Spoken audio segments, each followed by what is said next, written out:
एक राजा के पास दो तोते होते हैं। तो तोते दोनों पिंजरे में रहते हैं। एक दिन राजा के मन में एक ख्याल आया कि इन दोनों तोतों को जो है आजाद कर दिया जाए। तो उसने पिंजरा खोल दिया। एक तोता तो जो है तुरंत उड़ के चला गया, लेकिन दूसरा तोता उसी पिंजरे में बैठा रह गया। राजा ने बहुत प्रयास किया, बार बार उसको तो पिंजरे से निकाले, उस तोता को जो है बाहर छोड़े, तोता फिर जो है उस पिंजरे के अंदर चला जाए। तो राजा ने ऐलान किया कि जो भी इस तोते को आजाद कर देगा इस पिंजरे से, मैं उसे ढेर सारा इनाम दूंगा। उसके बाद कई लोग उसको जंगल में लेके गए, खेत में लेके गए, छत पे लेके गए, लेकिन जब भी वो उसे छोड़ते वो वापस आकर के उसी जो है पिंजरे में बैठ जाता है।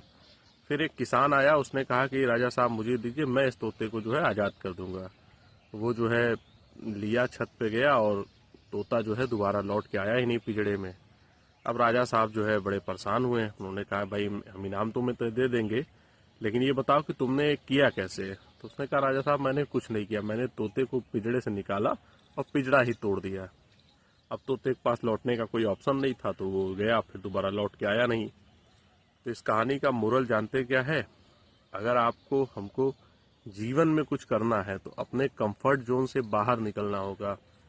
हमें भी उन चीज़ों को छोड़ना होगा जो चीज़ें हमें बांध रखी हैं, चाहे वो रिश्तों का मोह हो, चाहे झूठी इंसान का मोह हो, चाहे झूठी उम्मीदों का मोह हो।